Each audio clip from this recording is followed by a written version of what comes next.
Zaslav's golden parachute in trouble, generational moviegoers, and so much more on this episode of Beyond the Screen.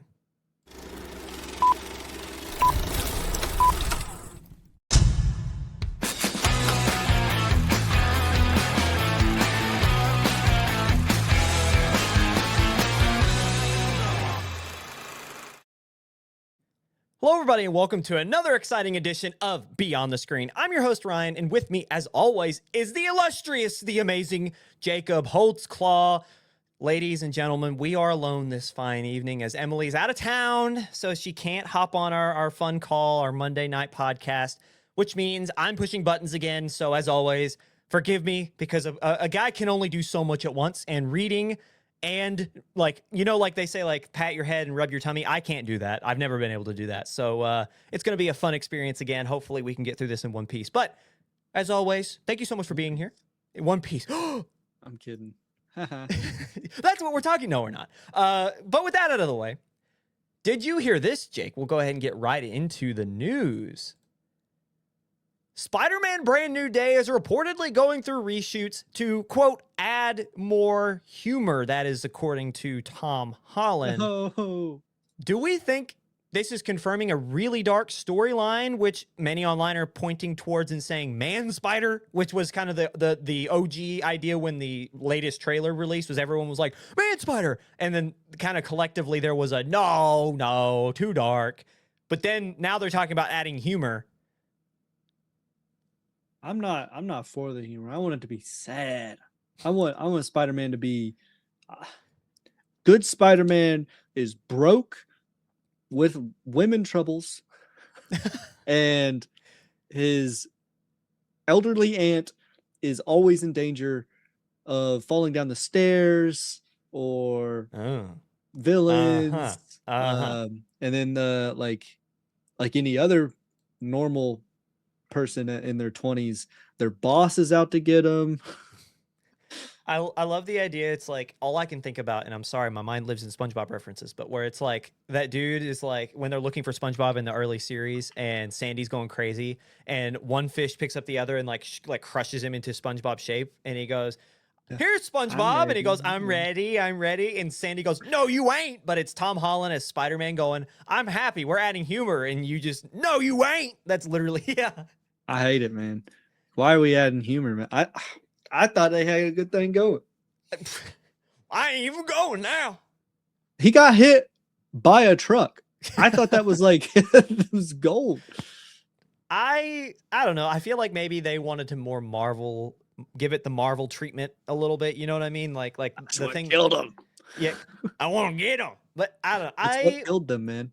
I do think that this is signifying that it probably is like a Man-Spider storyline. Like the symbiote suit's going to return. Like this is where the culmination of these things that we've been hinted at for forever now are probably happening in this film.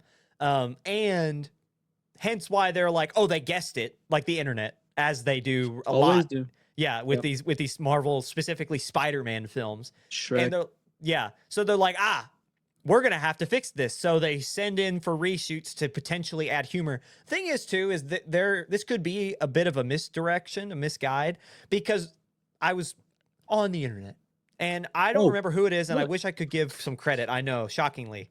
But this guy was talking about Sonic, and this will connect. And remember how there was like the ugly Sonic that was released for the original trailer? This guy put on his tinfoil hat and said, hey, what if that was actually like a marketing plan to give people some like input in the movie so that they will feel passionate for it, so they'll go see it? Because in his evidence was, look at every other character past Sonic, they've all looked great. There's been, like, outside of that one problem, which was the original Sonic, none of the other like models for these characters have ever been problematic. So it's out of character for them to randomly have like Sonic be the issue with ugly Sonic. So his theory is that it was all a marketing tactic, that it was all like a psyop from Paramount back in the day to get people excited for a film that wasn't going to do as well as it did. So they gave people excitement. Like they gave them a stake in it to be like, oh, if we don't say something and go support it, we're going to get this awful Sonic. And then henceforth, the film has done so well that they're going into a fourth one. I feel like this could be something very similar where they're like, drat, they guessed it. Let's say we're doing humor reshoots so that people will get off this Man-Spider train of thought. Like, you know what I'm saying? Like they could just be doing this just to do it, and there's no humor at all. If we're really putting on our tinfoil hats in there, well, I guess no humor as far as you can do with a Marvel film, but you get what I'm saying. Is this something they're telling Tom Holland to say because they've played these games before, and they're just like, hey, we got to do something because they guessed it. No, I think Marvel's just ruining it, Disney style. Soiled it, maybe. Yeah, Disney style. I'm not for this one. I'm not the tinfoil hat kind of guy. I'm genuinely like, nah, they're just messing it up like they always do. The mouse. Just sad. But anywho, with that out of the way, that'll be the end of how we get into our episodes. We've gotten through Did You Hear This? So now we'll get into our first official segment, which is always box office news. The way we start our box office news first segment, our initial segment every single week, is we talk about our predictions from last week by going over who went where in terms of the top 5 from this past weekend. So let's take a look at the leaderboard and see how we did, ladies and gentlemen. The box office scoreboard for 2026, Jake last because he has done very well for himself. I'll start with me. I predicted Super Mario Galaxy, Project Hail Mary, The Drama, Hoppers, and what was called Faces of Death, starring Dacre Montgomery 1 through 5. I got 3 out of 5 correct, missing 4 and 5, Hoppers and Faces of Death. Jake got 5 of 5 correct, going with Super Mario Galaxy, Project Hail Mary, The Drama, Yumi and Tuscany, and Hoppers 1 through 5. And then TJ, who we love dearly, our bot Claude, got 1 out of 5. Did not do very well at the box office in its predictions this past weekend, getting the only one correct, that being Super Mario Galaxy at 1. It followed that one prediction with Yumi and Tuscany at 2, Project Hail Mary at 3, The Drama at 4, and Faces of Death at 5. Again, going 1 out of 5. That pushes our season total. Now, remember, for those who are new here, or I guess I should say, for those who are new here, we are keeping track of all that we get correct this year. So, if, like, I got 3 out of 5, I get 3 points. Jake gets 5 points, and TJ gets 1. So now that pushes our season total to, I'm in the lead with 11 points scored on the year. I'm 11 of 15 in predictions thus far after 3 weeks of guessing. I'll take that to start the year. Is it early season luck, or is it me being good, maybe? Hey, that's 73%. We will see. We will see. I hope that maybe this is a trend that can continue. But Jake closes the gap after going 2 of 5 last week. He earns 5 points to tie TJ at 9. So the scoreboard reads me at 11, Jake at 9, and TJ at 9. Early in the season, we are tight with our season totals. Now remember, this will last all the way until this next year's Oscars, 2027's Oscars, in which case we will crown a winner of the 2026-27 season, or our season 3. I'm happy here. If you follow baseball, you will know that there's a saying, you'll win 60 and you lose 60, and it's what you do with the other 42 games. I know I bring up sports in some way, shape, or another every single episode. I'm sorry, but the idea remains the same here. It's such a long season. We're predicting 5 guesses every single week that count towards our season total. So you're going to get 1 out of 5 or 0 out of 5, and you're going to make 5 out of 5 correct. It's what you do with the other, say, 2 or 3 months late in the year, late in our season, that mean a difference. So keeping a track record in scoring as highly as possible early in the year will do you well later. And so far, all of us have done pretty well. 9 out of 15 for you and TJ, and me 11 out of 15. It's a tight race thus far to start the year. Yeah, it is. But I'm going to catch up. Oh, I don't doubt that. Going 5 you just went 5 out of 5. I have no reason to doubt you right now.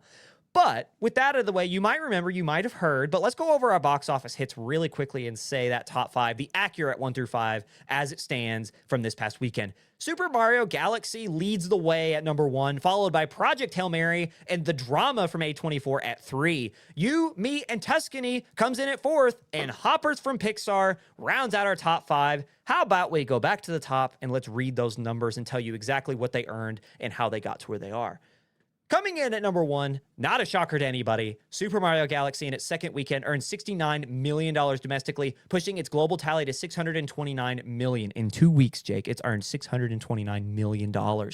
Grossing 300 of that $629 million globally thus far, Super Mario Galaxy officially overtakes Project Hail Mary as the year's highest grossing film in just its second weekend in theaters. So again, we're early, but the fact of the matter is we're looking at $1 billion and over $1 billion, maybe closer to $1.5 billion film in Super Mario Galaxy from Illumination.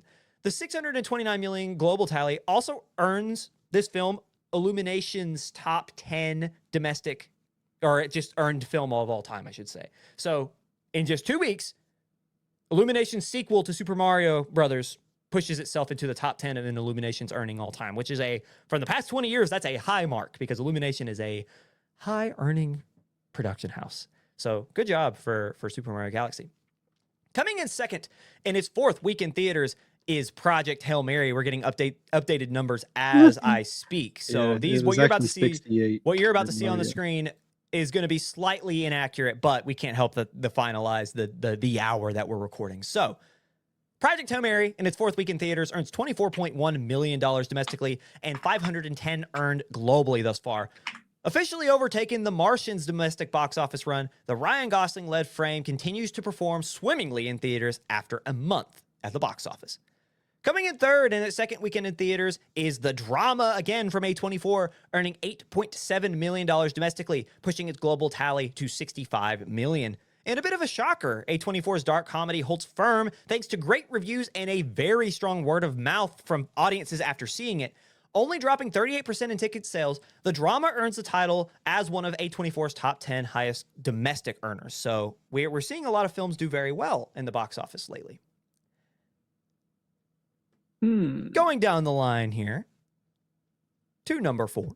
You, Me, and Tuscany debuts to 7.7 million earned, 9.1 million global on an $18 million budget. So this film will, despite not performing as well as people would have thought, this film will probably earn its at least its production value back. And I know I'm not the target audience for this, but they could not have spent a lot on marketing. So they're probably going to make their money back. They're at least going to get into the black. Starring Halle Bailey and Regé-Jean Page, the Will Packer-directed romance does very well with a female-skewed audience, yet can't usurp the hold the drama still has on audiences. Currently, the film has a 70% tomato meter and a 93% popcorn meter score, respectively, with a Rotten Tomatoes synopsis of, now, strap in, this is going to be a long one, and I'm not being sarcastic. This is actually going to be a long one. So, quote, sometimes the wrong place is right where you need to be. From Will Packer comes a delicious romantic comedy about one little lie, one large Italian villa, and 2 people getting lost in the sauce of love. This is an actual synopsis, by the way. Halle Bailey stars as Anna, a young woman who has abandoned her dreams of becoming a chef and is now drifting through her 20s with a series of bad choices. When Anna loses her house-sitting job and housing in one fell swoop, a chance encounter with Matteo, a handsome Italian who happens to have a villa sitting empty in Tuscany, will inspire her to jet off for Italy, against the advice of her always honest bestie, Claire. Again, I'm not making this up. This is actually what's on Rotten Tomatoes. But Anna's plan to crash at Matteo's villa without permission just for one night falls apart when Matteo's mother, Gabriella, shows up at the house unexpectedly. In a panic, Anna allows Gabriella to believe that she is Matteo's fiancée. That little lie becomes a big problem, though, when Matteo's cousin, Michael, who's Jean Page, from Bridgerton, by the way, shows up, and Anna discovers that the heat between them may ignite a fire that will transform her life. Got a little saucy there at the end. I felt like I just watched the movie. They did not hold anything back. There's no spoil. Like, to be sued for false advertisement. Yeah, there's nothing that you're going to be surprised by when you go watch this movie. Right. And maybe that's a good thing. Maybe there are things that are meant to just be enjoyed for what they are. And rounding out our top 5, as always, is a Pixar or Disney animated feature. It's Hoppers in its 6th weekend in theaters, earning $4.1 million domestically and pushing its global total to $354.4 million. According to the Daily's newsletter, Pixar's latest original animation passes Elemental to become the highest grossing film for the outlet since Coco, which I feel like we've heard a lot. I feel like this is like the 2nd or 3rd film that has earned that title in the past 6 months. Also, I do want to go back and correct. Super Mario Galaxy did not just put itself in the top 10 of Illumination. It puts itself as one of a top 3 video game adaptation of all time. I misread between Super Mario and The Drama. That was my bad. The only films ahead of Super Mario are a Minecraft movie and the original Super Mario film in terms of highest grossing video game adaptation. So I don't know if it's in the top 10 of Illumination. That's my bad. I misread. But it is a top 3 earning video game adaptation of all time in just 2 weeks. So again, great job for Super Mario. But now that I've corrected that, let's go to the other films throughout the top 10 and beyond in the box office. Reminders of Him drops to 8th, while Face of Death debuts, or I should say, actually, that is different. Things have adjusted. Because Reminders of Him drops to 8th, but Faces of Death, I think, is at what, 6th or is it 7th? 6 or 7. BTS Check World the- Tour at 6 is still estimated, but Okay. it's not close to Faces of Death at 7. Faces And of Death Exit is at 8, 7th, and then Reminders of Him at 8. Okay. Wanted to make sure because I No, have 2 10. 8s here. Reminders of Him's at 10. Reminders of Him drops to 10 after a finalization. That's exactly why I wanted to ask, because I knew that these things. Okay. Reminders of Him drops to 10th, and Faces of Death debuts to 7th. Reminder, Faces of Him stars Dacre Montgomery from Stranger Things, has a C cinema score, which is not a great sign for the legs when it comes to IFC's latest horror film. Another interesting note, Exit 8, which is another video game adaptation, debuts to, what is it now? It's not 1.4 because we just had it finalized. What does Exit 8 debut to? 1.435. Okay, so it stayed at 1.4. 1.4 million in only 495 theaters. If it gets a proper wide release, Exit 8 could be from Neon, mind you, from distributor Neon, could be one that usurps our upcoming predictions. That's another video game one that like a lot of streamers played. Yes, yes, right? yes. No. So Just like it's not a video game adaptation, is it? Was it a video? yes, First? yes, Okay. yes. It's, The video game's trippy because it's like pattern based. So you're in like a subway tunnel, but you're not like in like the train section. You're in like the hallways leading to, and every time in the game you turn around, there's something that's changed. Like it's an evolving map type thing, but you have to follow the patterns, or like when you see something, it essentially tells you what you have to do to avoid that, and you have to avoid or follow each pattern until you get to the exit, and that's Exit 8 from like what I can recall. It's harder. Remember. Yeah. Very challenging. You have to be very vigilant and pay very close attention. And I can see why, as a liminal space type, not backrooms adjacent, but kind of why that would be a pretty good horror premise if you add a little bit more, like you add the humanity to it of the person trying to escape. So again, we'll talk about our predictions here in a second, but that could be one that we see usurp some of our top 5 predictions as I'm looking at them now, if it gets an unannounced wide release in the next couple of days. But anywho, Jake, before we get to predictions, what do you think about the box office? I think I predicted very well. Yeah. Maybe even what do we? I was trying to find an Exit 8 wide release on the list, but It's it wasn't not. on here. But we've seen that happen before. Have we? I don't think so. Going through here. Hamlet released at 18 this week. What? Like, from who? Oh. This is something else from Vertical Entertainment. Hamlet comes home for his father's funeral, finds his uncle Claudius marrying his widowed mother Gertrude. That's his just Hamlet. father's ghost reveals Claudius murdered him, leading Hamlet towards revenge and introspection. But it stars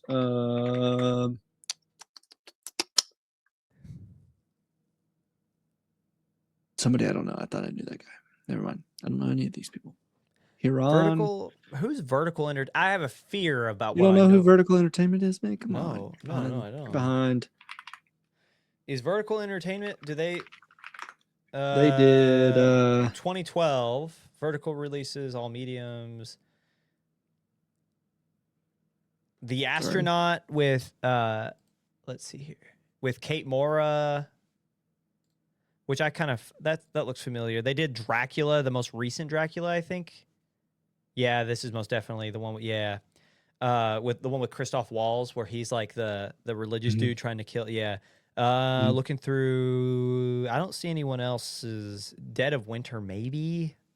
That one has Emma Thompson. I don't really see anything else from them that I super recognize, but like some of these films are like, all right, like Brothers Under Fire. I've heard of it. which is coming out right now. Yeah, Kiefer Sutherland's in that one. Nope. Okay. That's about it. All right. Well, yeah, I don't really think that there's an any. MMA movie. I don't really think there's anything else interesting that like we're talking about either. Ready or Not 2 drops out of the top 10 and finishes 11th, earning under $1 million for the first time since it's been released. Reminders of Him drops again from 5 to 10, earning just under $1 million, which is a big drop. It dropped at 54% in ticket sales, but again, it is its 5th week in theaters. The Great Durhandar. Awakening. Durhandar? Where is that? 13th. Durhandar sticks around. It's in its 4th week. Mm-hmm. Anyway, again, Faces of Death fall like debuting to 7. I would have thought, now obviously its C cinema score is not great, but I would have thought with like Dacre or Dacker, I think it's Dacre Montgomery is how you pronounce it. Dad was telling me how big deal Faces of Death is, and how he remembers going to the back of the, not the Blockbuster, but wherever he got his movies, and that was find Faces of Death, and it was like a lot of them. I thought he said like several. I would have thought it would have been a bigger deal. I really would have, but maybe it's just like the times have passed and it's just one of those IFC films. But anywho, you're not getting old. No, Ryan just called everybody who liked Faces of Death Office predictions. We're gonna get in here. We're gonna get off that topic of conversation. We're gonna talk about what we predicted for the box office. So Jake, tell me what you predicted.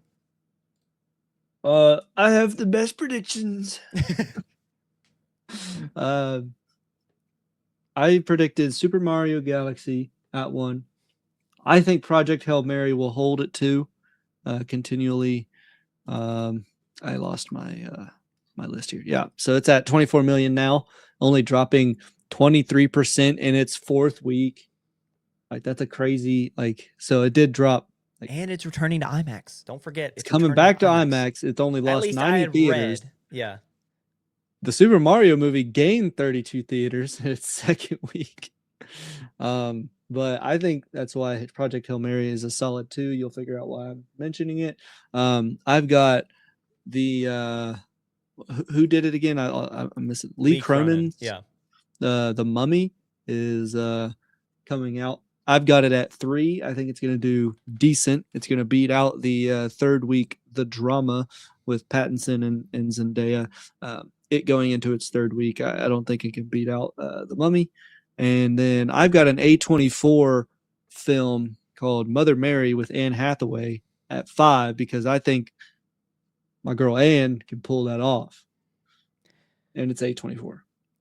Yeah, and I should trust you because A24, they've had Undertone, which debuted a lot, very well for what it. I mean, it was like a 800,000. Yes, they most definitely. But this year thus far, Undertone had under $1 million budget, and it's earned 15 or 20 million thus far. And then we're talking about now The Drama doing very well, maintaining its third place position in the top 5 in its 2nd weekend for a dark drama or dark comedy, which is not very common. So I have no reason to not believe, and I was very close to putting Mother Mary in the top 5, but because I had seen some stuff, especially for The Drama. I had seen a little bit about, actually, I shouldn't say a little bit, a lot of bit about Undertone, because that's I am that demographic. I like horror movies. But a little bit about The Drama. I haven't seen anything about Mother Mary. Not a thing. So I would assume other people like me wouldn't have either. So I think that will hurt it. I have Super Mario Galaxy at 1. I actually have The Mummy coming in 2nd in a very tight race with Project Hail Mary. I think that we're going to see the excitement for Lee Cronin's follow-up to Evil Dead Rise. I think that we're going to see, especially the return of the franchise. People are wondering how it's going to differ from the Brendan Fraser mummies, on top of what people are saying, the marketing is projecting, and from what early screenings are saying, it's a scary movie. It's freaky. And there's been it's gotten to the point to where you're seeing, I saw recently, it was deviled eggs inspired by quote unquote that scene in Lee Cronin's The Mummy. And so you're seeing these reels and these fads starting to pop up about it, which usually means good things for the life of the film. So could it finish 3rd? Yes. But that's if what I had read about Project Hail Mary going back to IMAX screens, if that's true, that would be why, is because IMAX screens propelled the beauty that is Project Hail Mary back into the top 2. But when we're looking at what it's earning right now, Project Hail Mary being at 24.1, I think it'll stay around that 25, 24, maybe closer to 20 mark. It won't drop very much. But I think Lee Cronin's, I almost said Evil Dead, Lee Cronin's The Mummy can probably earn closer to 30 with the hype that's potentially built around it. And I think it will push it out of the reach of Project Hail Mary going into its 3rd week. But Super Mario will drop maybe 40% and still be around 40 million. So it's not going to catch quite Super Mario, but you will see it at least in my projection and prediction, you'll see it at 2. Again, followed by Project Hail Mary. The drama slides down to 4, and then I have just Yumi and Tuscany down at 5. I think that everything else just slides down past The Mummy because we're going to have a slow week this weekend in preparation for Michael coming next weekend, Lionsgate's biopic, which, again, a lot of people are talking about. They're spending a ton of money to get that It ain't gonna marketed beat Mario anywhere. Come on. And it's, what is this? In its 4th weekend in theaters, you don't think Michael will be a 4th week Mario? I think you're crazy. I think it will. And so we'll see Michael kind of usurp a lot of these these mainstays we've seen for the past month or so. But heading into this week, this will be the last slow week before Michael shows up. Anyway, Jake, what does Claude think? We got Not sponsored, by the way. not sponsored. Don't want to be. No. Well, Maybe. money. It said the same thing as Ryan. Believe it or not, It needs to stop. It needs to not. I do think this they're anymore. in cahoots. I think they're talking to each other. I think Ryan's a bum. What else? You're a bum. You're a bum. You know, you don't know anything about predicting. I'm going behind your back and asking Claude, and that's why Yeah. I stole your prompt, and I'm just asking. I have my own subscription. I feel like you didn't steal the prompt. You just prompted it yourself. It's like, hey, this user, like, just tell me what you're going to say before you tell it to him. I will Appreciate it. say, if history repeats itself, or if history is an omen for what could come, last time that me and Claude agreed, we both got 5 out of 5. Literally the last time y'all agreed, you got 3 out of 5 and he got 1 out of 5. So What are you talking about? Right? Last time we No. both no, that wasn't this week. That was we'll see what happens. we this week. disagreed this week. Last week. yeah. No, you're good. The week before that, we got the same. We both got 5 out of 5. So I think I'm better. is that your final thoughts? Is that where you're gonna leave us out of this segment? Is that really what you want to say on camera?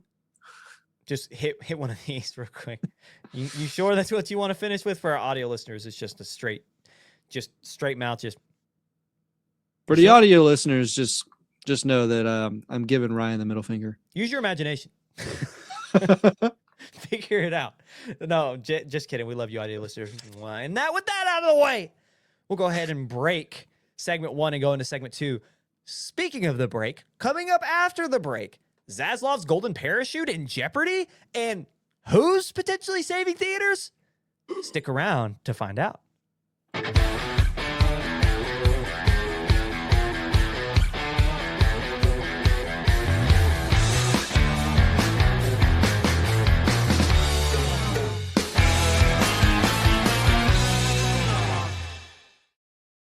Hello and welcome back to Beyond the Screen. You made it to segment 2, which is always our main news segment. Today, we actually have 2 main stories for you. I know we've been doing 1 for a while. We used to do 3, I think is what we started with when we first started the show, which was ambitious. So we dropped it down to 2, then down to 1. Now we're back to 2. We're backtracking. But both of these are equally important, and I find them very fascinating. So we're going to walk you through them. We're going to follow a report by this one, I think, is The Hollywood Reporter. Yes. Let's get into the story. David Zaslav. If you remember, not long ago, we talked about how he was getting a near $1 billion golden parachute for his exit of exit of Warner Brothers once the Paramount buy is official. Well, some Wall Street people are saying maybe they shouldn't do that, and they're recommending not to, actually. We'll read more into that here in a second. Let's delve into the story. One of Wall Street's most influential shareholder advisory firms, that's a quote, advises the Warner Brothers board to reject Zaslav's golden parachute, listing the payout as, quote, problematic. After advising the shareholder board over at Warner Brothers to approve of the impending deal with Paramount. So let's backtrack here. This group that we're about to name said, hey, you have to agree to this buy because, quote, the proposed transaction is the result of a competitive sales process and public bidding war between Netflix and Paramount, whatever. which provides shareholders comfort with the proposed deal or is the best available. That quote comes from what is known as the Institutional Shareholder Services, or ISS. That same group, again, after saying, hey, we urge you to take this deal because you guys have gone through the process, you took the bidding war between Netflix and Paramount, you know, like, this is the best deal, take it. They immediately turn around and say, hey, you should also reject the golden parachute from Zaslav and not just him, other top executives, because of the nature of their buyouts. The ISS noted that exit packages for other executives are reasonable. So not Zaslav and his cronies, but other executives outside of that kind of clique at the top.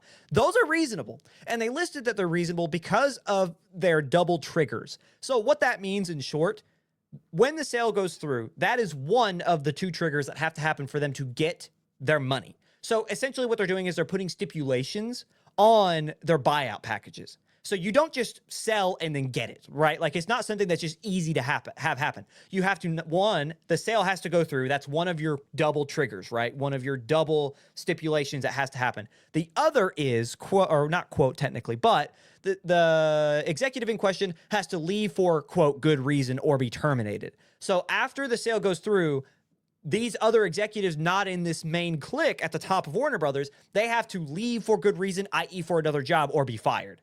If they just leave to leave and they don't have anything to fall back on after the sale, they don't get their buyout packages. They don't get their golden parachutes, which is a normal practice in these types of major corporation, these merge and acquisitions, right? Like, these are not uncommon, and these are actually very safe practices for the company that is being bought or the company buying, because you're not just handing out billions or hundreds of millions of dollars to these people who are just fleeing the ship after approving a sale. It's essentially saying, hey, here are the hurdles you have to jump through to keep it honest and even in the world of M&A, right?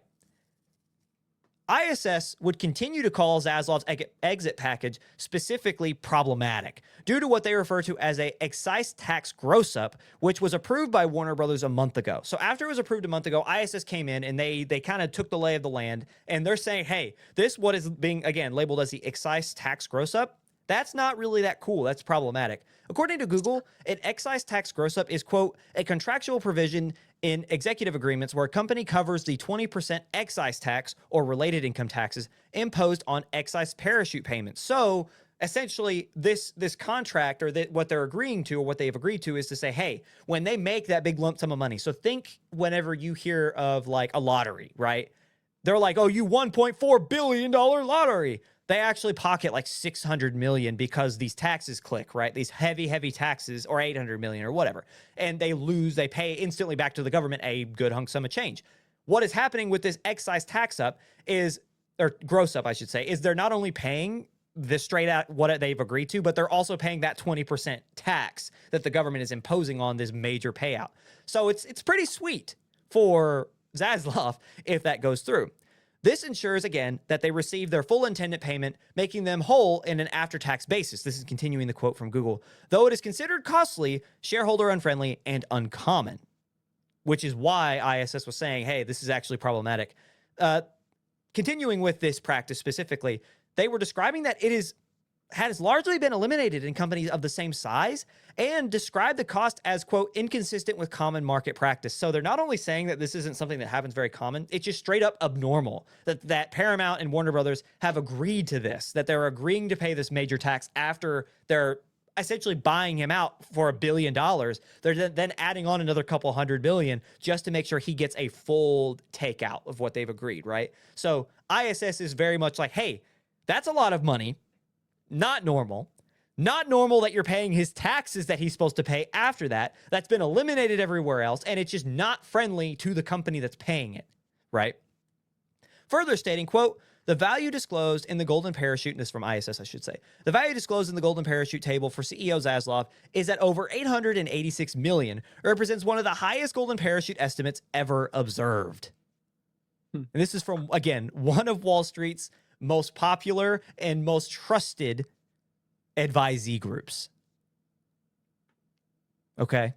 On top of this being a ginormous, by even Wall Street standards, payout. But remember how other executives have that double trigger I was talking about earlier? Zaslav does not have that. On top of the fact that they're going to pay his taxes, pay him nearly $1 billion if all goes through, They also gave him a single trigger, which means the only thing that has to happen for him to earn that near $1 billion is the sale has to go through. Whereas other executives under him, who I'm not going to say bullied because we don't know, but other executives under Zaslav, who he probably threw his weight around to and was like, hey, we want this to go through because of X, Y, and Z. Paramount's offering more money, blah, blah, blah, blah, blah. They have these other stipulations. They have to stay on board. They have to wait until they're offered another job or they're fired by the new regime before they can get their payouts. And Zaslav can just leave whenever he wants. He can just ride the golden parachute right out of the gate, right after the sale is confirmed, if it's confirmed by the government. And he makes almost $1 billion. THR, or the Hollywood Reporter, does note, however, that remember, the government, like I just said, has to approve this, right? There's a long legal process through the FCC that has to happen before this can just take place. And as we'll talk about here in a second, there's been an active letter sent to the government signed by over 100 of Hollywood's elites who have said they do not want this to go through. So maybe that will be an interesting factor in the decision making when it comes to this later this year. But going back to Paramount, the longer that this takes, remember, they have a ticking fee. So for those who are new here, Paramount agreed when they agreed to buy Warner Brothers that the longer the deal takes, the more they will pay Warner Brothers in kind of like restitution.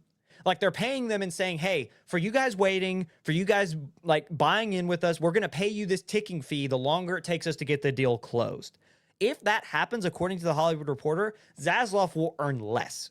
So the longer it takes to close, the less Zaslav will earn. And by projections, because of how long these things take, instead of it being 886 million, they're looking at maybe 600 million for Zaslav, which is still an exorbitant amount of money. An insane buyout, especially for a single trigger and so on and so forth, right? They're paying his taxes and yada, yada, yada.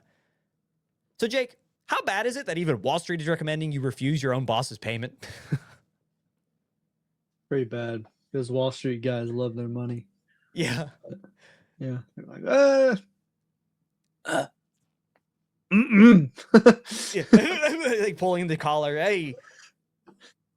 I mean, what's even worse too is not long ago, Zaslav was being applauded by Wall Street because when he took it 4 years ago or 5 years ago, whenever he was named the CEO of Warner Brothers or the head honcho, yeah. he only did bad things. Like the company's, what it's cost, like its overall market value is down. Their sales went down.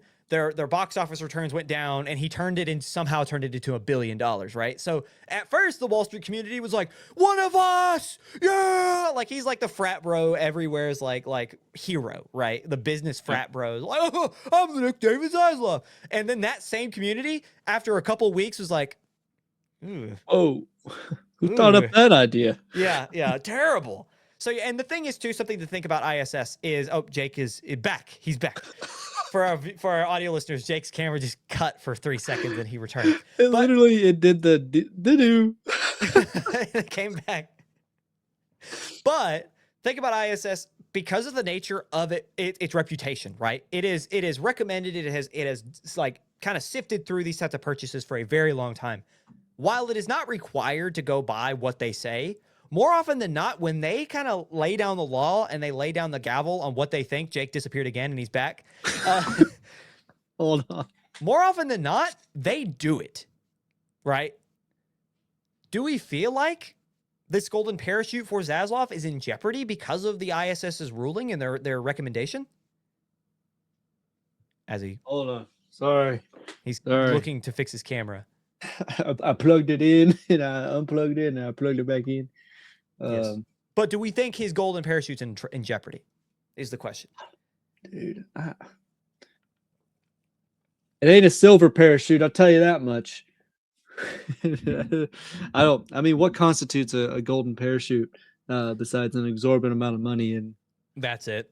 He doesn't have to pay taxes. You're paying a guy to leave and essentially jump from the plane. That is the business. And so they call it a golden parachute. Yeah. And so for $600 million, I'd do a lot to get paid to quit. Yeah. I guess I just wonder, like, do we think this will throw Ryan, how much are you willing to pay me to quit? Based on your value and based on what you've added to this podcast and based on the work you've put in, I'd give you a solid $20 bill. crisp from the ATM. Mm. I- Somebody else's used money is crisp as an ATM $20 bill. Not could even from the possibly bank. be. Not even from the bank. I'm going down to An Kroger. ATM $20 bill. Listen, I'll Man. even go down to the PNC ATM down at the Kroger, and I'll pay the $5 fee. You get, So you get technically, $4 $5 scratchers. technically, not even. You might win big. You don't know. I take the ATM $20 bill and I go straight to the gas station and I buy $4 $5 scratchers. I don't know. Is it in jeopardy that it's not as big? Maybe, but like, it's a pretty good deal not to pay taxes. Yeah, I guess I 20% wonder of if like 800. if they reject, will that go away? Will that excise tax gross up? Will that disappear? And he essentially, so it's like instead of paying 800, you're paying him 400, and he has to pay the taxes, so he's actually taking home like 300. He's actually Like, losing. Was it 20? What'd you say? It covers it 20% excise 20% tax. is 160 million. Yeah. So he's losing money. From okay, doing that? 160 from what? What's 20%? 800. Oh, I missed some 80. 886. 886 million. So what's happening is 177. the company is $1 paying in $1 taxes. billion to get him out the door because they're paying him 886, and then they're adding on top of it that 20% tax to the government. So they're paying him $1 billion. It's just 20% of that is straight up to the government, and he gets to keep the other 886. Okay. Even if it's Another- 600. The current Warner Bros. Boss is expected to earn 600 mil. If the ticking fee continues. So if the government like drags their feet to approve of this deal and Paramount has to pay Warner Brothers more, instead of it going to Zaslav, they're just going to pay the company. So Zaslav gets less as his ticking fee increases. He gonna be knocking on some doors. You think so? He's going to be lobbying. He'll be going. He's gonna be going to the White Houses, knocking on doors, saying, "Hey, let's take you Yeah, along." but like I had led with, other Hollywood elites are doing the same thing, but for the opposite reason. A letter with hundreds of Hollywoods, like I'm talking like Bryan Cranston, right? Mark Ruffalo. yeah. Like these are the names that are signing, and I mean, again, over 100 more are signing a letter saying, hey, you cannot approve this because of not just legal reasons, not just of IPs, but labor, right? Cost for the consumers, losing jobs, higher prices. And again, going back to the first reason, losing jobs, that means if Mark Ruffalo is worried about if he, like, not that he's worried about if he's going to have a job, but the fact that even he's acknowledging that it would be harder for him to find multiple jobs because Paramount would own Warner Brothers, that's scary. Or at least if that's what that's insinuating, that is scary for anyone else trying to find a job in that industry. Not to mention that in the last 10 years, those jobs have already dried up like crazy. So, and then for us normal people, the price of everything will go up. I'm not normal. How dare you? But Okay. I find this fascinating in the sense of, is his golden parachute in jeopardy? Not just because you're going to see a kind of one. I do think the shareholders will probably, just based off this recommendation, we have seen them kind of go at war with Zaslav before, or maybe go at war is a little dramatic, but we've seen them. Zaslav has pushed trying to get a second opinion or a second look at Paramount, and the board was like, "No, we're going to hold a vote." So much so that old Ellison over at Paramount was saying that, hey, if you don't agree with me, I'm going to hold your board hostage until you agree, or at least hear me out type deal, right? So we've seen the shareholders do their own thing. We've seen the boards do their own thing against Zaslav with, again, the highest order, or not authority, but the highest, whatever you want to call them, the ISS, saying, hey, we recommend you don't do this. We've seen this history where they will do what's best for them. Right. I think that we will see that deal get restructured, but on top of it, I don't think this will go through. I just think that, again, as I've said plenty of times before, I don't care who you're friends with. That's the reasons that we have antitrust laws. And let's say it does go through. Zaslav might get some form of payout. This is going to get busted up in like 3 years. Like, let's be real. Like this is going to get busted up. Whoever wins the next election is going to bust it, and it's just going to break apart again, right? So I don't really think there's going to be a lot here. I think that we're going to talk about it a lot for the next however many years, 2 years. I think it's probably dead at the door of the FCC anyway.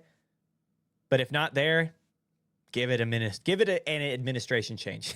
Then we're gonna see we're going to see someone else of a different political party say, first order of business, gavel down, break up. Netflix, you get this. Like an overbearing dad to a What teenage happened? girlfriend and her new boyfriend. Bang. He's got a break up. motorcycle. Yeah. I will not let you date that man. But daddy, I love him. That kind of thing. He drives a 50-year-old Honda. Except it's David Ellison showing up in his, I don't even know what he drives. I just imagine he would drive like We could find that out. a Chrysler or something. How do you spell it? David, or not Zaslav, David Ellison. Yeah, David Ellison car. Jake's being LaFerrari. weird. He drives a Ferrari. Okay, he Oh, shows yeah. up. He shows up to Ugh. the government's house, and it's whoever is in charge after Zaslav leaves, and it's Warner Brothers, and whoever the president is the dad, and Warner Brothers exec is the daughter or the son or whoever, and then Ellison pulls up outside the White House front lawn, and the new president, whoever the president is like, "You cannot date that man." Then the Warner Brothers exec is like, "But daddy, I love it." That's who's who, in case you were wondering. And then Larry's got a McLaren F1, the one that you sit in the middle. Anyway, that's daddy. Jake, you're an odd duck.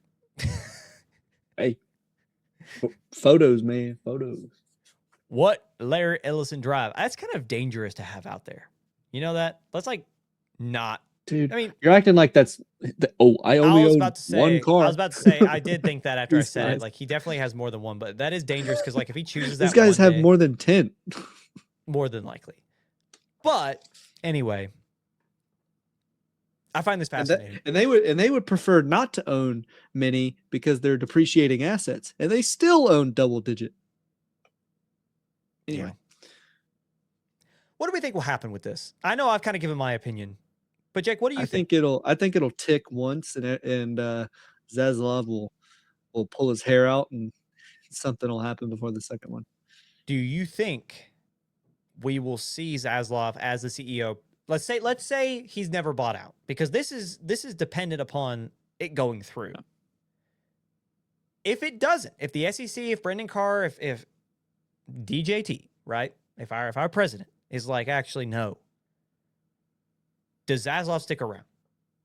No, he's buddies with Oracle. I think it's gonna go through. You think so? See, Yeah, I don't think know. it'll go through. Unless the Supreme Court gets involved, or the courts. It's about to get really messy, I think. I mean, we're probably 5 months away from an actual battle with the FCC and probably the Supreme Court, and we will be here. I thought to you were talking cover about it. something else. No. It's going to get real messy and legally, and I'm excited to Oh, talk about it. Not foreign affairs. Well, that is another point too, because some of the funding does come from sovereign funds from Where? the Middle Where? East. Yeah, the Middle East, and we are kind of at war. Nuh-uh. I don't want to talk about too many politics, but I love the idea that like, no, we blockade you. Just I closed the strait that was closed. yeah, that was open before we closed it twice. Double closed. But we want this back open before we caused it to close the first time. But now it's closed the second time, so now you have to open it. Kind of again. like putting your hand on top of each other's hands. Like, no, This is the almost 80-year-old governmental equivalent to a child going, "Nuh-uh." That is what we're seeing right now, and it's funny at how much it's this is millions actually of dollars in taxpayer money. and gas prices. But I also think it's hilarious at how much this is actually going to impact Hollywood, because a lot of Hollywood money comes from like sovereign like wealth funds from the Middle East, and if we keep blowing up the Middle East, they're not going to want to pay. So it'll be interesting to see where this kind of, we'll stop talking politics, but it's going to be funny to see where this continues to go through. Any final thoughts on Paramount and Warner Brothers and Zaslav potentially losing his golden parachute? I'll be CEO. I'll do it. They should hire me. I love the idea too that it's like, if there was a graphic for this, it's like Zaslav coming down in his parachute, and then like God's hand holding a pair of scissors, like just like cuts the wires on the golden parachute, and it's just like an animation of him going, ah. God. I just said like a God hand, you know, like A a God. giant hand. Yeah, you know, the movie God. Dumb. Orson Welles. Anyway, Oh. moving on. We have another main story to talk about. Drop this ball on him. Oh, I can't wait. Gen Z is saving movie theaters. I repeat, as a member of this generation. Did you hear that, boomers? Gen Z is saving movie theaters. That is right, ladies and gentlemen. After being the butt of the joke and the end of all criticisms when it comes to attention spans, the arts, intelligence, and the modern age, a report by Fandango revealed that Gen Z is the nation's leader in or as moviegoers, followed by millennials. Furthermore, these two generations are spending more at the concession stands and on premium format viewing experiences. So let's dig into those numbers a little bit. While attendance in theaters are still down around 20% from pre-COVID numbers, Variety notes that this is in large part due to a lack of major theatrical releases by major production houses. So COVID hit, major production houses stopped releasing at the clip they were before COVID. They've not recovered. And as Variety puts, and they explain, that is more in large part due to why the numbers are down, or at least I should say that is more responsible for why the numbers are down, lack of good movies, than it is actually people wanting to go see them, right? Again, that's according to Variety. After surveying 7,000 adults, 5,091 consider themselves moviegoers, or people who went to one or more movies in the past year, which I thought is a pretty low bar. Yep. You go to a movie in the past year? Yeah. Moviegoer. On the clipboard. Yes. Check. Yeah, that's what they clicked. Oh, write that down. Yeah, write that down. So let's further break it down by generation, okay? So 7,000 adults, 5,000, almost 5,100 were labeled as moviegoers having seen a movie in the past 12 months. They put the numbers in order by their generation, so Gen Z, Millennials, Gen X, and Baby Boomers. Breaking those numbers down, Gen Z, 80% or 87% of Gen Zers polled saw at least one movie in the past year, averaging 7 films seen a year, with this generation seeing the movie-going experience as a social activity and a reason to get out and about, as well as a better selection of films released in recent years as reasons why they go, right? So they want the social experience, they like the movies that are coming out, and they want to get out and about. That's why they say they're going out. And 87% of those polled in that 7,000 people of Gen Zers say they went to go see movies in the last year, and they average 7 films a year. Millennials are very close to Gen Z, averaging, or 82% say they saw at least one film in the past year. They average around the same. So even though they're 5% less in terms of who say they went to go see a movie in the past year, they also average around 7 films seen a year. Millennials described the experience of going to the movies as a, quote, way to escape from daily routine, which is like the most millennial response to that question ever. Gen X, on the other hand, this is where we start to see the drop, the major drop, right? While we have Gen Z and millennials to high or low 80s percentiles, both seeing around 7 films a year and just seeing it as a way to escape or like a social activity. Gen X, only 70% of those polled saw a movie in the last 12 months, which is still a pretty good clip. Though they average just over 6 films seen a year. And according to Variety, quote, Gen X cites rising ticket costs, fewer appealing releases, and better at-home options as to reason for going less often to the movies. And then Baby Boomers, they didn't even give a reason why they're not going. 58% said that they saw... Yeah. 58% said they saw a movie in the last year, and they average 5.7 films a year. Which is still kind of high when you think about it. That's a little bit higher than I would have ever thought. Just under 6 movies a year for Baby Boomers, the elders in our generation. Are we shocked by these numbers? I thought that millennials would probably have it a little bit more because they're the nostalgia lovers, I would say. Maybe not. I might be pulling that out of my butt there. Gen Zers are suckers for nostalgia, if I have to say anything about it. Why are Gen Z so nostalgia baited? Like I'll tell you what. It's a socio-economical state of the world right now. A better time whenever things were cheaper. I want to let you know. Better time, happier, warmer, more colorful, anything like that. Like more whimsy, I suppose. I've seen a lot of like people younger than me who are like, man, the aesthetic of the 2000s or like 2000s and the 90s was so much better.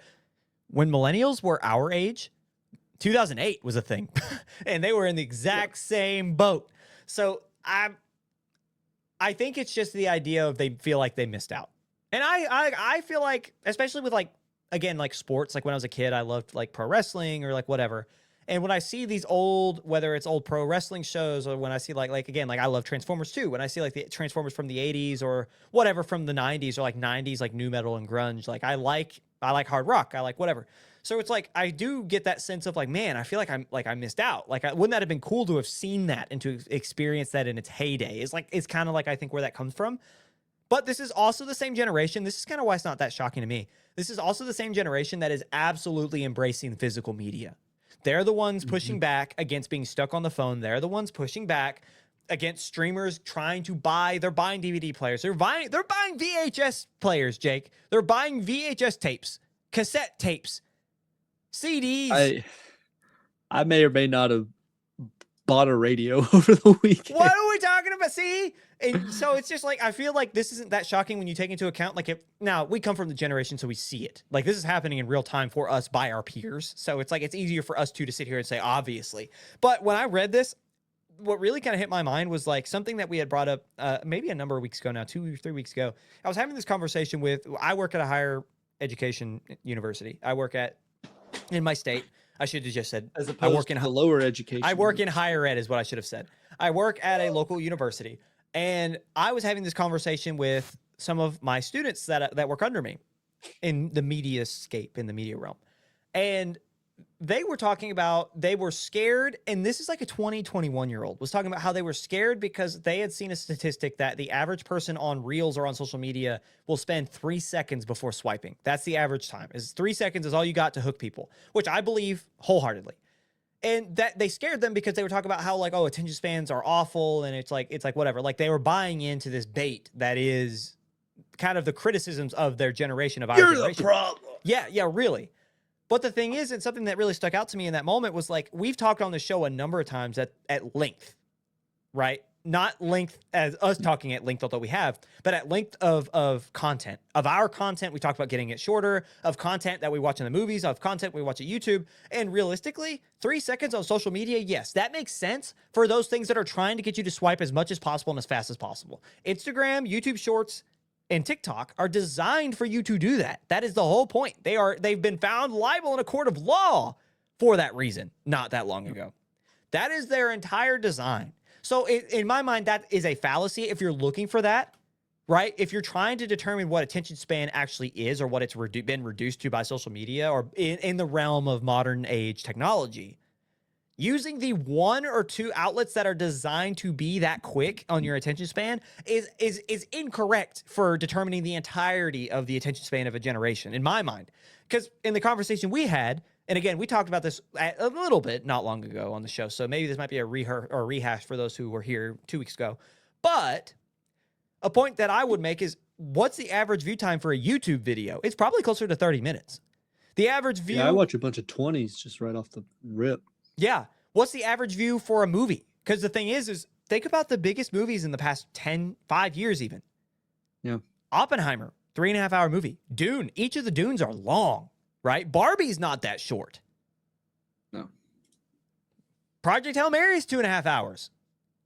The biggest and best movies that are making waves are all long. You have Denis Villeneuve, director of the Dune movies and about to be James Bond, right? Is talking about how in his experience when he talks to whoever his viewing audience that he talks to is, or what he's seen online, according his to like children, he's like not actually taking a survey, maybe, but one of the highest and well-established filmmakers of our time, Denis Villeneuve, is saying that in his experience, younger generations want longer movies, right?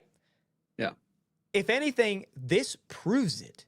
Gen Zs want to go watch movies. Millennials want to go watch movies. The movies have not died. Our attention spans are not in the trash or down the toilet as much as people think. Yes, it's a problem. I'm not denying that. Yes, social media has caused issues for social norms, for what people accept, and for our attention spans. Yes, it's caused problems.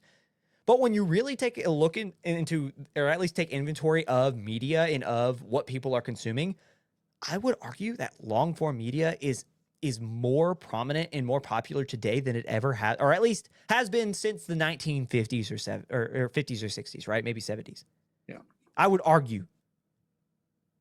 So I don't know. I just would. How many times on the show have we talked about how some movies have to start adding intermissions again because they're so long? We've had the Brutalist discussion. was the only one that I We've saw. had that discussion multiple times about other films that have reports of being super long, and of The Brutalist. The Brutalist was an Oscar nominee. You know, it's again. I think that all these numbers prove is that the fallacy exists. They want to point, or they, as in those who are looking for answers, older generations, the man. They want to point at one demographic and say you're the problem. But when you actually take inventory of the things that they're saying we're the problem for, i.e., the movie industry is dying because you're not going to the movies, you're staying at home. The movie industry is dying because you can't sit through a 3-hour film. Actually, data shows from Fandango that we go to more movies than you, we watch longer movies than you, and we pay more for movies than you. Again, now we're getting swindled. Gen X, yeah. Again, Gen X said they don't go because there's more options at the house. We got McDonald's at home.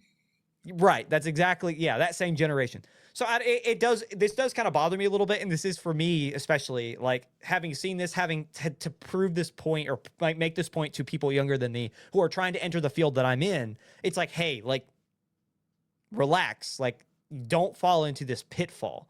But anyway, this does lead into another question. Why do we think the stereotype has hit this generation so hard from a demographic that's being perpetuated by someone else, right? So, like, the demographic that is perpetuating the issue is blaming another generation. Why do we think that is?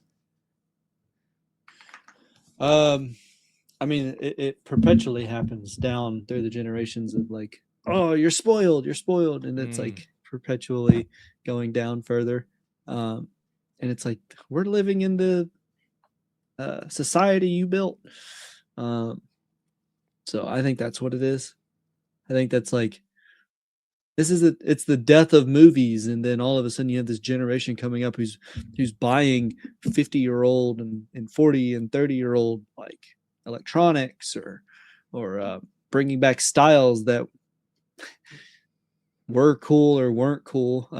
It's fun because I work with a guy who was fully, I want to say he was like 20 in the 2000s, and he's like, everything we were wearing in the late 90s and the 2000s was stupid, and he's seeing Jinkos come back and like chain drive to the wallet in the pocket, and he's like, bunch of idiots, it wasn't cool then, it's not cool now.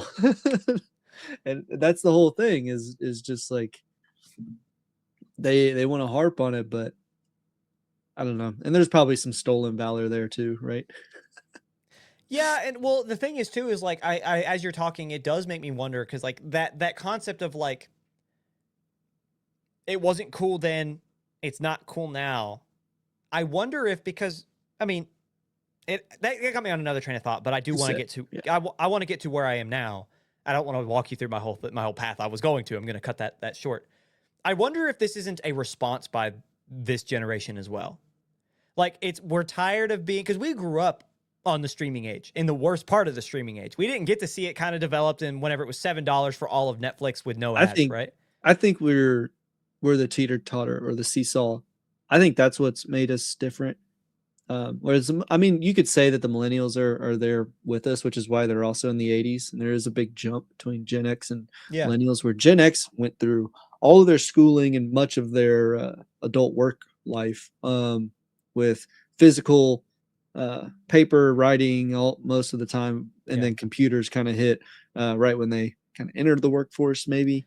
Gen X hits very early 80s, I think. So they're not as old as you think. They're in their 40s, mid 40s, close to 50s now. No, my parents are Gen X and they're so throw them 55. So, but what I'm saying is into the 2000s, they're already 20s and 30s, like you know, mid to late 20s. So they didn't grow up with technology. They were given it and learned it to do their job more effectively. Kind of like how we're doing the AI deal right now, is like we're entering the workforce and then AI all of a sudden big boom, and now we have to learn this tool to somehow be effective in our day-to-day work life. I would attribute that level of the internet and the computer itself, that interface to our AI. But what I'm saying is we have both sides, whereas the Gen Alphas, the up and comers who are what are they, 10 years old, 10, 12 maybe, yeah. They've only ever known screen. Yeah. And so, and I might be a little late, and Ryan might agree with this, is because he's Eastern, he's an Appalachian, and I'm kind of Appalachian, more farm centric county. I grew up probably a little bit behind, maybe an inner city, like in New York or Chicago, where they probably had like computers more readily available. Whereas like I fully remember fatback computers, and like that's what we had in classrooms. Maybe one, we had a computer lab with a bunch of them, and then all of a sudden we somehow got the perfect square monitors that are like, they were 720 and they ran like Windows Vista or something. Like I remember that, but like we were still writing with our hands.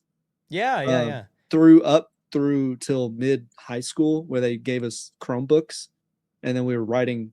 Like we started writing papers on Chromebooks like my senior year. And now, I can't imagine what they're doing in school now. And I'm pretty sure they start with a Chromebook at probably first or second grade. I don't know if they're giving it to kindergartners, but could be on like mandated iPads or something for the kindergartners with like bumpers on them or something. I don't know what they're doing, but Chromebooks are probably much earlier starting now. And they're doing the majority of their coursework through electronic means. And so there's that. That's why Alpha, I'm very interested in seeing what they do with their lives, if it's because they don't have an appreciation like we do riding the fence. Well, I can say that from what I've understood and from what I've read and from what conversations I have, because I have younger siblings, they're pushing back harder than we are against technology, because it's one of those things where, like, you talk about that borrowed nostalgia from our generation of a time we didn't live. We are on that teeter where it's like our childhood didn't have technology. We were outside. We had all these different things, and especially growing up in Appalachia, I didn't have internet for a lot of my childhood. So it's like, I feel like I've seen more push from Gen Alphas try to get off young ones. But again, going back to Gen Z a little bit, the point I was making earlier, and I think you're exactly right. Like, we did kind of teeter-totter, but when things got fully integrated, streaming, whatever, right? Like, physical media became less and less and less. There was kind of like a push of like, you guys are the problem because you guys have the low attention spans. You guys are the ones who are adopting this. Because 06, 07, Gen Z was very young. Like, we got that when we were kids. Like, cell phones. Right? Like, that's what I mean. Like, the iPhone came out. My first cell phone had a touch screen, though. So, yeah. So, it's one of those things where it's like, we integrated with that so much younger, we're getting the blame for it. And I feel like this is the pushback. It's like, look, our entire childhood, we were told that we were the problem, and we were the generation that was going to die and rot in a doom scroll hell, and we'll never get out of it. And so now I feel like you're seeing us and older Gen A's or Gen Alphas who kind of got to see it a little bit too, who are now close to being teenagers or are teenagers. There's this pushback to get back to physical media. And again, look up headlines, figure out look this up is what I'm trying to say. Gen A, Gen Z, they're getting businesses like video stores, like record stores back in business. Yeah, there's a lot of record sales now. From our generation, the Polaroid came back with our generation. Like the idea of physical media is returning in a fail swoop. It is very quick and it is very all encompassing, and I'm here for it. I'm very excited. And what I'm really excited for, to kind of pivot a little bit, I'm very excited to see the response from streaming. What does Netflix do? What does Amazon Prime do? What does HBO Max do? Whenever we and everybody else is turning around and picking up a DVD. Pirating, I don't think they'll jump on it until the Gen Xers get much older and the millennials will get older. I think they'll ride out those two generations on streaming. It's 20 years. And they won't do physical No, There'll I be just am some kind of curious. new format, some new card, some new something or other maybe that they might do. But Micro SD. it's either that or they'll put that jaunt in your head. That's already been a conversation. I mean, talk about the glasses and the whatever. But I think a good way to round this out, going back, we talked a lot about generational gaps and why. But according to Fandango exec VP Jeremy Hanline, quote, while there has been a perception that Gen Z is less engaged with theatrical moviegoing, our data shows that their momentum has been building. What's especially notable is how strongly they value the shared communal aspect of the experience, reinforcing that theaters continue to play an important role as a societal destination for younger audiences. And I think that part is kind of the part that hits home for me is like the movie-going experience is nowhere near dead. You had people like, we talked not long about Tim Chalamet, talking about how he doesn't want to see theater become niched and nuanced like ballet and opera. That comes from a place of not wanting to see and a fear of thinking that he is witnessing his art form die. And I would argue that it was never dying to begin with. I would argue, as Variety puts it at the very beginning, a lack of good movies in theaters has contributed. You want people to go to movies, put out movies people want to go see. If you want people to go to the movies, a ticket price shouldn't be $15 on a normal weekday. Shouldn't be. Let's be for real here. Anyway. But it is. Any other thoughts before we get out of this segment? No. Alrighty, so we'll go ahead and get out of segment 2 and we'll get into segment 3. Coming up after the break, we talk about what you should know before you go. We'll be right back.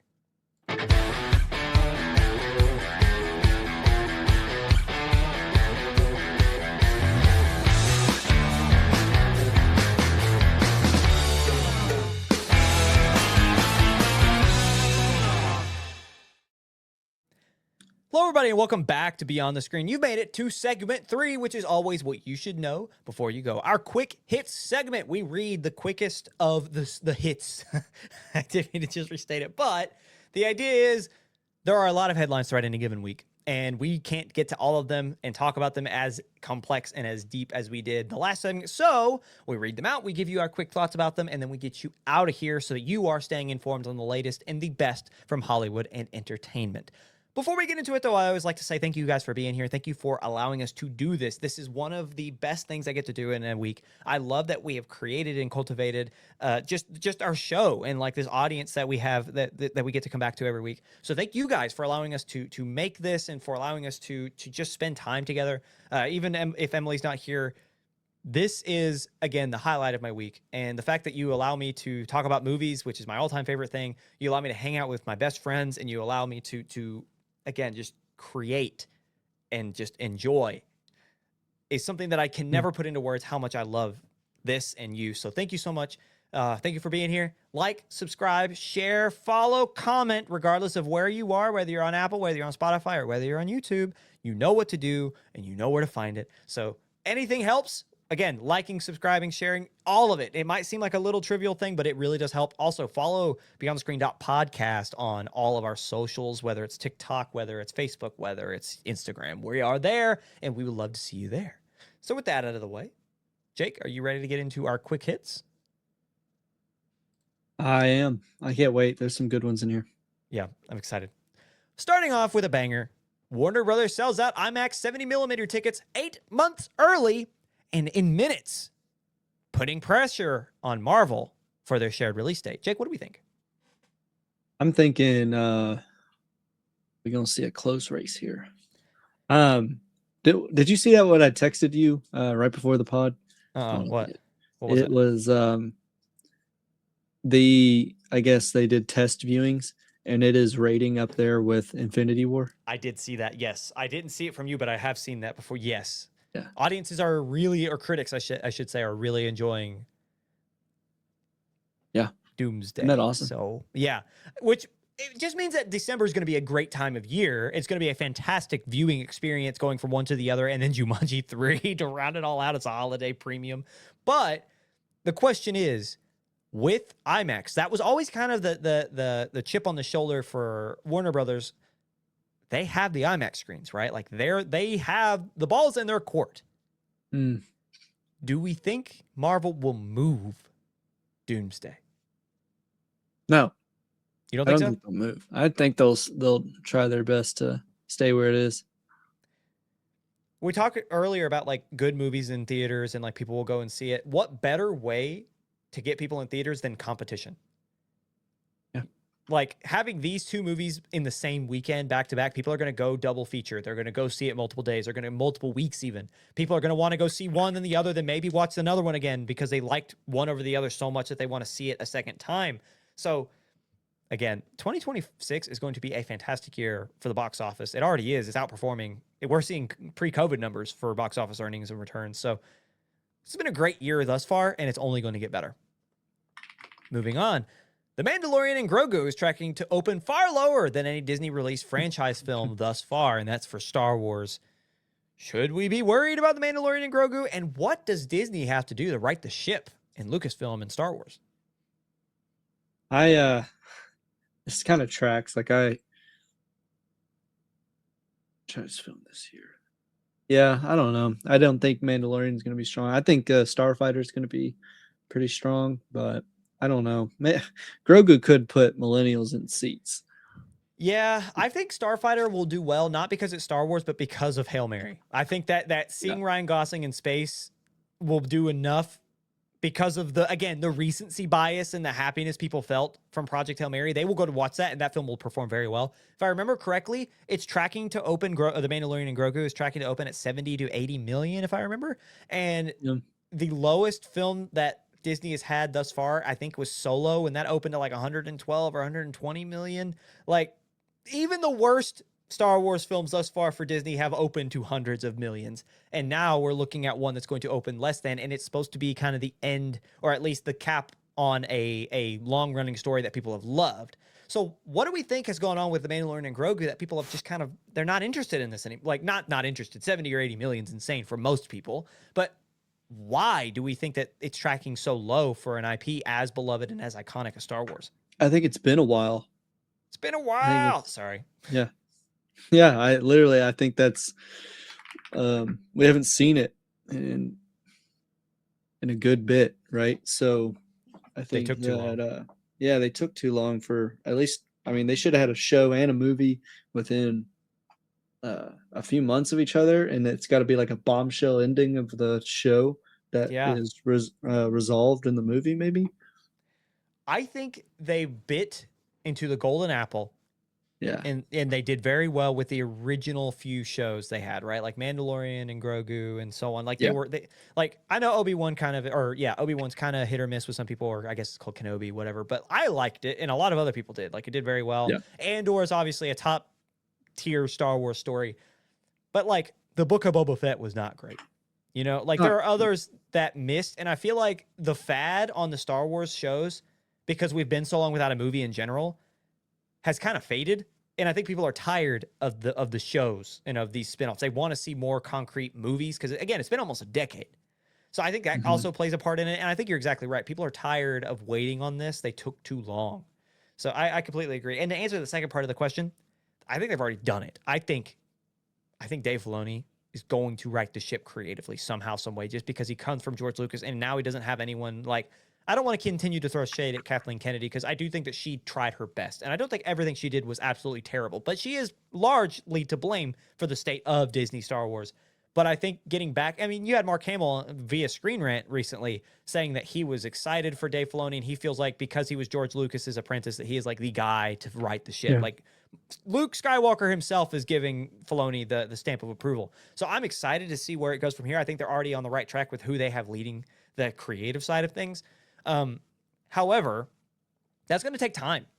And I'm happy to see that Maul is doing very well, highly rated. They're calling it one of the best like Star Wars stories since Disney's had it, on like, again, competing with Andor and them. So I'm really excited to see Sam Witwer. Oh my. Yeah. Do you hear about his lightsaber?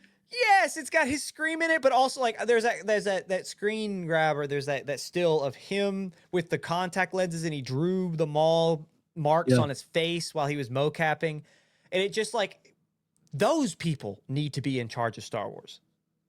And Sam Witwer is a longtime collaborator with Dave Filoni. And that's what I'm saying. Is like, that's why I'm so stoked for Star Wars and for this new generation.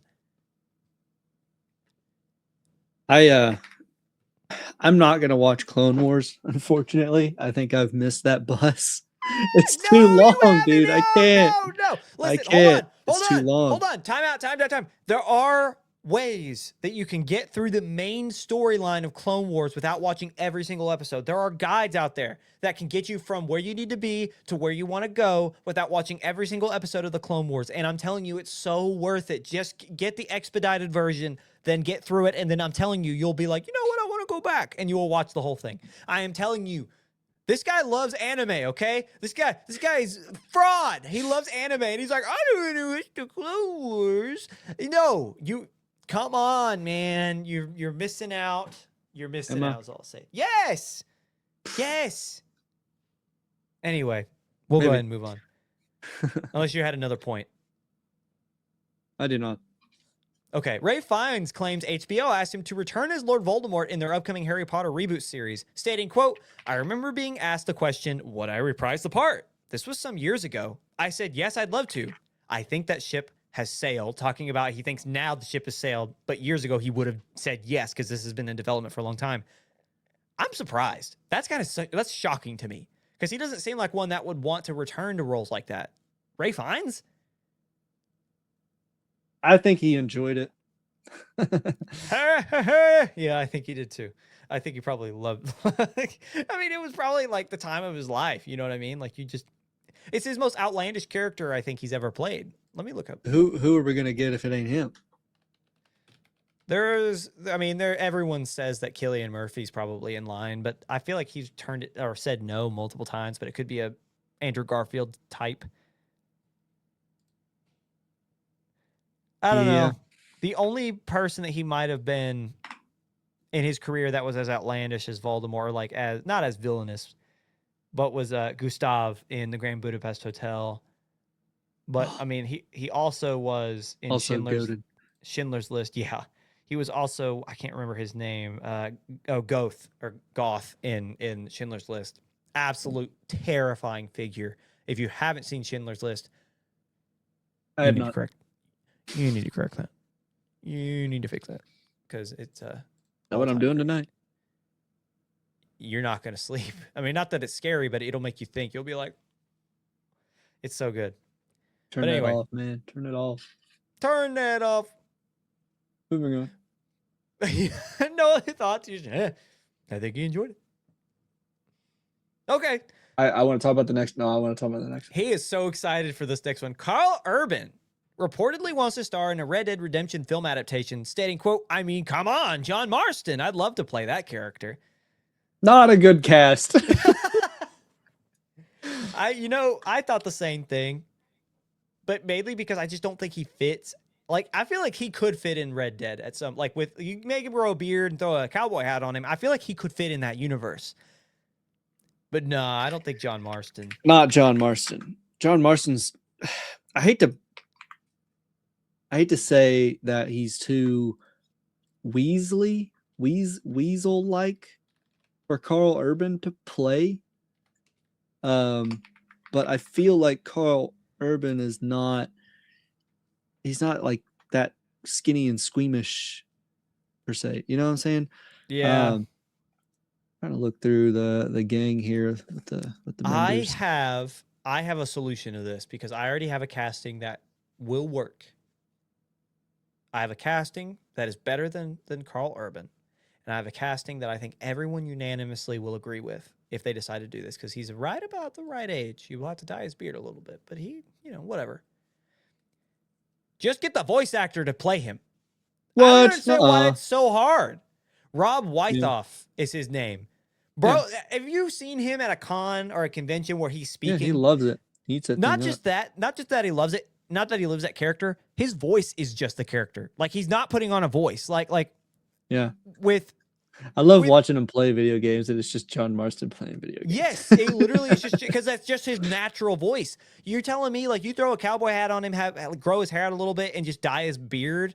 You might not even have to do that, depending on what era of John Marston. If you're doing Red Dead 1, He's about the right age. Maybe To just me- a little older. To be so for real, Carl Urban couldn't really play any other character besides Arthur, Dutch, maybe Bill Williamson. I think Bill Williamson, just because I can see Carl Urban playing like a sleazy, slimy character like that. You know what I mean? Like I could see him playing like a Bill Williamson type. Dutch, maybe, but I just can't. His voice, Arthur. Like I can't imagine him doing that. And Arthur, maybe that one's a little That's what closer. I'm saying. Is like Carl's hard to place because He's a hard cast. I hold so many other people in higher regard in terms of putting them in those roles. could speak Spanish. But no, Senor, por favor. We're good. Yeah. No, I would honestly, again, maybe Bill Williamson, just because I feel like he could play that character and play it well. But everyone else, I feel like he would just be pretending. You know, like I don't feel like, and Carl Urban is a world-class actor. Like Good. we're not throwing shade. Butch is awesome, right? Butch. Or what's his name? Is that not his name? Butch? Butcher? Or is it? Butcher. Sorry, Yeah. Butcher, not Butch. Well, I was using short term, but Don't use short term. The butcher and the boys. You know what I'm saying? Like he's such a good character in the boys. Yeah, I loved him. Or like, I mean, I'm excited to see him. I was going to say I loved him in the trailers, but I'm not even going to say the trailers. I know I will love him in Mortal Kombat. yeah. He is world class. He's not Red Dead. I'm sorry. He's just not. Just give me the voice actors if you can get them. That's my response to that. Yeah, the Dutch Vanderlyn voice actor is he doesn't necessarily look like he's menacing, but he looks. Yeah, I mean, I guess it would work. Yeah, never mind. They did model them after each other. What you mean? Look at that man. He's 6'6". He's well, depending on he is a larger fella. Yes. And Dutch is not, but like I don't think it really matters on bodies. That's that an much. adaptation that you could easily Yeah. do. And Ian the thing McShane. is, that makes Dutch even more terrifying as like a betrayal and like a villain, is because like he is so like Benjamin Byron Davis is the name of the voice actor. He's such a tall man. He would easily be a menacing figure. And I'm looking at him right now, bro. You shave his beard and give him a mustache, honestly, and like a little soul patch, he could do it. Mm-hmm. That is my take. And again, he is 50. What was it? 59, 53. They're with all the right age. They're all the perfect age for this. You know, we're back on this topic, so we need to have a cast list. We've done this before, haven't Ryan. we? We have. Yeah. We have, and Ryan hates every single one of them. Oh yeah, we've looked it up. Oh no, We've forgot. got Thanos as Arthur. I do like Josh Brolin. Yeah, I do like Josh Brolin in Red Dead, but he's not. You know, Ron Perlman will be in there. You know, the dude who's got like, what's that? The dude with the crazy, like the mustache, the giant white caterpillar mustache. He's got that deep. Oh, Sam. He's the Sam Ellington, right? Is that his name? Sam Elliott. He's the Napa Elliott. He's the the Napa know-how dude, the narrator. Napa. Yeah. That's him. Yeah. And then we got so John Marston is crossbow guy, Walking Dead. Oh, Daryl. Yeah, but Dixon. Daryl Dixon. Yes, Yeah. But his voice actor's name is. I'm gonna call him like it starts with an N, right? Hold on, dude. We're awful. Norman Reedus. I knew that. Oh, there you go, Norman. Yeah. I didn't want to call him Negan, but that's another character. I like Jeffrey Dean Morgan. Jeffrey Dean Morgan will do a great one. He wants to play Arthur more than he wants to play Dutch, and I'm like, no, he would be better Dutch. Yeah, he would be. But Jeffrey Dean Morgan, Josh Brolin are guys that I could see genuinely work well. Norman Reedus would be fine. The guy who played with Ryan Reynolds in the cop movie where they were dead. R.I.P.D. Oh, you're talking Jeff Bridges? Old guy? Jeff Bridges? Yeah. Dutch is this fan cast. He's too silly. Then He's we've got too silly. Clint Eastwood as Jose. He's done. I'm sorry. He's doing his film. Somebody I've never seen before as the head mama lady. Head mama. Head mama. And then somebody I don't know as Micah. And then we've got Stranger Things dad. The dad of, okay, are you talking about David Arbor? Yeah, as Bill Williamson. There are a couple of dads in that show. Pedro Pascal as Javier. You and lost me. John C. Riley at you lost me. Moving on. Lost me. I think John C. Riley as uncle would be funny. You know, John C. Riley could pull that off, and I thought David Arbor as Bill Williams. Like, there's not, like, those aren't awful. Those aren't as bad as we've seen before. But Pedro Pascal in that universe, not for me. I like Pedro, and listen, his Joel was good. Like, he can play the more serious. I just don't know if he would work for me in that. I do like Pedro Pascal though, but not for me in that. Again, going back, like, sure, John C. Riley, Josh Brolin, Jeffrey Dean Morgan, like, these are guys that would definitely Sam Elliott, was it what you say? Elliott, right? Elliott. Sam Elliott would do well. Yeah, I'm just trying to remember what his last name was because for some reason it escapes me again. He would do well, but yeah, I don't know. There are certain guys. I think those are supplemental, and again, like, I would say hire the voice actors, just because imagine hearing those voices on screen. They already kind of look like their characters. They wouldn't be that, like, it'd be so nice just to hear the correct voices behind the portrayals.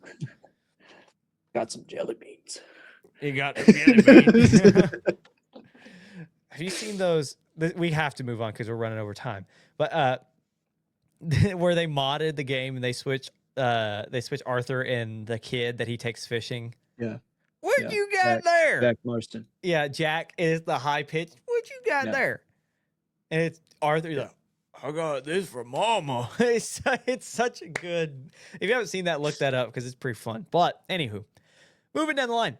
A Metal Gear Solid film is in the works with Final Destination Bloodlines directors Zach Lipovsky and Adam B. Stein attached. Interesting. Yeah, I find that fascinating because both of those are fun young directors, and Metal Gear Solid is a beloved franchise. I'm excited to see what they do. That's got so much lore and like funny jokes in it that if they don't lean into that, it's not going to be good. Bloodlines, they definitely will. Like, they had the sense of humor for it. I'm more worried about the lore. Are they fans like they should be? Because again, you have to know what you're getting into. Like, you don't have to be a fan getting into it, but you have to be a fan when you get hired. Like, you have to learn the lore and you have to love the lore. Or it's just one of those things where it's so deep. We've seen this happen before. It is very deep. Helldivers. But like play the games, read the stories, like get to know that universe so that you could have fun with it. That's all I have to say about it. This one I'm really excited about. Jake, I want you to pull it up so that I could show the audience at home. We got our first look at Brad Bird's next film, Ray Gun. Oh, yeah. Brad Bird is the director of The Incredibles. He's also the voice of Edna Mode. We also learned that in this film, which we're going to look at, it looks sick. But from the stills we got to see, Scarlett Johansson and Sam Rockwell have joined the film's cast. While Jake looks for that, let me look up the synopsis of that really quick because we talked about this a number of months ago. It looks like it's going to be so fun whenever this finally comes out. They chose to move forward with 3D animation instead of 2D, but which it's not beautiful. A lot of people were happy about. I don't care. It's beautiful. Like, when you look at it, it looks, I mean, you could tell that it's in that Brad Bird style, which I didn't think was a thing. But now, having seen Two Incredibles and now looking at this for our audience on YouTube and on Spotify, look at this. Tell me this does not look beautiful as an animation style. So, reading the quick overview from Google, Ray Gun is an upcoming American adult animated neo-noir private eye cyberpunk science fiction action film by Brad Bird. What isn't it? Hold on, let me find IMDb. Follows Raymond Gunn, the last human private detective in a futuristic world inhabited by humans and aliens. Right. I just think this looks so fun, and it's just like I love noirs. I love private eye stories. Give me a fedora and a long trench coat, and you got me hooked, right? And this is definitely one of those. And again, I love private eye stories, and then you add cyberpunk, you add sci-fi, you add like every one of these elements are something that catches my eye, and I am excited. I am thrilled to see these early. I know they're mad that it's not 2D anymore, which would have been cool, and you could have done a lot more creatively with 2D. But I still think the 3D looks gorgeous. I love this art style. everything about this is screaming success to me. If not for everybody, for me, I will definitely this will probably be in my cult classics, my own personal cult classic list, and I'm going to be watching this a lot because I hope it pans out, man. If it turns into a dud, I'm going to be so sad because it just looks stunning. And lastly, this one I'm really excited about. Jake, you ready for our last story? Yes. Reportedly, Nickelodeon was hacked and their highly anticipated animated feature, Aang the Last Airbender, was leaked online. Ooh. Ah. What do we think? I didn't watch the show. I watched the movie. I was like, man, that's kind of cool. It'd be cool. They have not Shyamalan, terrible. Cool to bend stuff. Let's fit 3 seasons of a show into 2 hours or 90 minutes. Hey, but bending's cool. Me in the shower. Dude, when did that come out? Which one? M. Night Shyamalan? Like 2012? The movie or the show? The show came out like 2006 or 7. The 2010. Movie was like 2010, dude, yeah. 8-year-old me. Yeah, that's literally us.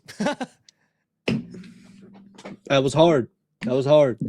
I feel bad for Nickelodeon if this is true. Because this is, you know when this is supposed to release? October. It is April. So sucks to suck for them. I hate that for Nickelodeon. But yeah, apparently if what I had read was correct, there are stipulations that have to be met. They released like a 5-minute preview of the beginning of the movie, and it's kind of going all over the place. And the animation looks gorgeous. But if Nickelodeon doesn't release a stipulation, they're talking about releasing not just the movie, but the other pieces of information they got from the hack. If that's real, I didn't really do any deeper research into what I had read from the headline, which was from, I think, Screen Trill or maybe Film Seal on Instagram. Go follow them. They're usually pretty accurate and very quick with the film news.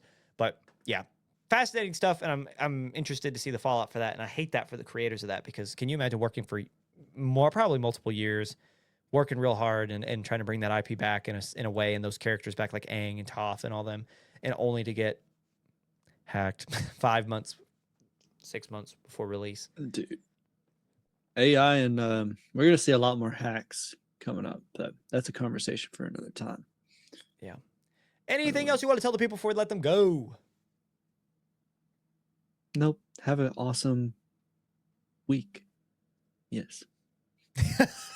I want that on a shirt. Having period awesome ... week ... Yes. Yes. Anyway, that's our show. Put that on a mug. Put that on a mug. Thank you so much for watching. As always, like, subscribe, and we will see you next week here on Beyond the Screen. Bye-bye. Bye-bye.